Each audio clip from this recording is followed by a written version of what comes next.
Did you know Open Water was based on a true story? You do now. Hello, true crimeers. This is the case of the Lonergans. Viewer discretion is advised. By the time this case occurs, Tom and Eileen Lonergan had been married for about 10 years or so, and I believe they were living in Texas. And something they both loved doing was scuba diving. And scuba diving is exactly what they were doing in January of 1998.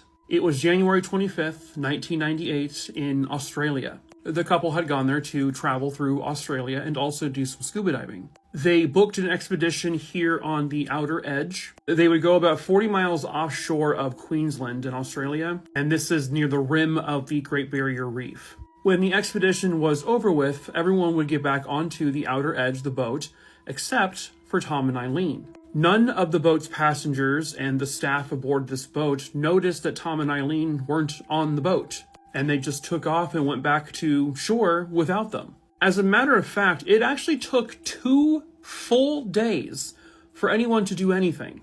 This was because on the boat, they found a bag they would quickly identify as belonging to Tom and Eileen. That's apparently when they realized, oops, we might have left them out there. And so obviously the authorities become involved. They search the edge for any more evidence. They don't find any. They go out to the area where the expedition took place, and they searched and they searched and they searched. They searched, obviously physically in the water. They also searched by air to see if they can see them. Nothing.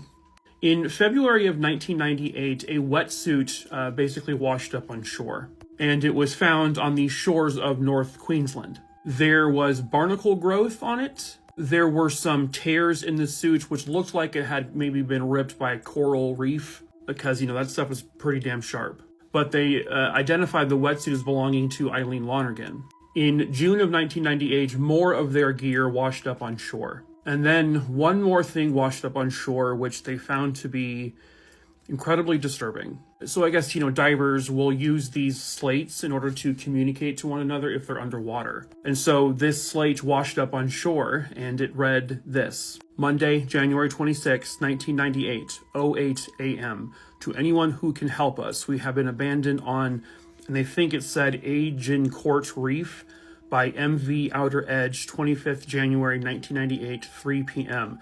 Please help to rescue us before we die. Help. This was written by either Eileen or Tom. The haunting final message of a couple who would never be found. And of course, this is when the speculation and the rumor mill began. There were these wild accusations that the couple had planned and faked their deaths. However, the couple has never been seen anywhere by anyone. Their bank account information, which still had money in it, money they would have wanted to use, had not been touched. And that's when people said, well, they probably did this then as like an insurance scam. However, there were insurance policies on them that had never been claimed. Authorities uncovered, some diaries written by Tom Lonergan that indicated he may not have been, mentally well at the time. The people who read it said that Tom was looking for a quick and peaceful death, that this was a murder-suicide. The thing is, though, is that no one can confirm this story. No one can really confirm any of these accusations, these conspiracy theories. All they know is that a couple from Texas traveled to Australia. They went on a scuba diving expedition. Somehow, some way, nobody recognized the fact that the two of them had not gotten back on board. No one knew for 2 days later. That's the biggest indication right there that they didn't plan this. They were left behind. Furthermore, the wetsuits were found. That slate with that haunting message was found. Everything indicates that the couple likely died out there in the middle of the water. The question, though, remains: how did they die? Well, speculation is that there's no, drinkable water for them. Even though they're in water, they can't drink that water. They could have been dehydrated, extremely exhausted from having to tread water. They didn't have anything on them that they could really float on. The dehydration would eventually turn into disorientation. And at some point, their scuba gear came off them, which would create more issues of being able to stay afloat if they were treading water for a long period of time. So the belief is that eventually they would become so exhausted that they couldn't tread water and they drown. There are also sharks in the water. There is some pretty big speculation that the couple, maybe one of them or both of them, had been attacked by sharks and killed. But the truth of the matter is that they have no way of knowing. Their bodies have never been found. No part of their body. The scuba gear does not indicate any bite marks from a shark, so they can't even confirm that that's what happened. So this guy here is Jeffrey Nairn. He was the captain of the vessel in which the couple disappeared from. He would end up being charged with a form of negligent homicide there in Australia, and he would go on trial. They're not saying like he deliberately killed them and he did this deliberately. It's just extreme negligence to not do a head count and to not realize you were missing 2 full human beings. How could a person be that incompetent?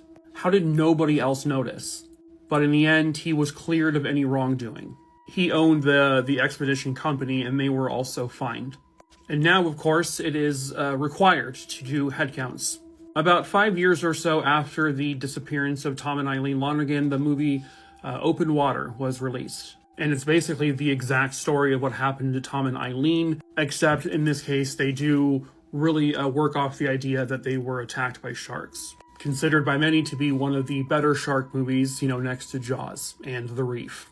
Which, by the way, if you are seeing this, since I'm filming this all during Shark Week, on Friday, July 25th, 2025, I have a video posting on YouTube about the true story behind the movie The Reef. So if you do not know I have a YouTube channel, it is definitely there. It's linked in my bio, linked in my link tree. And yeah, check out that video that's posting this Friday.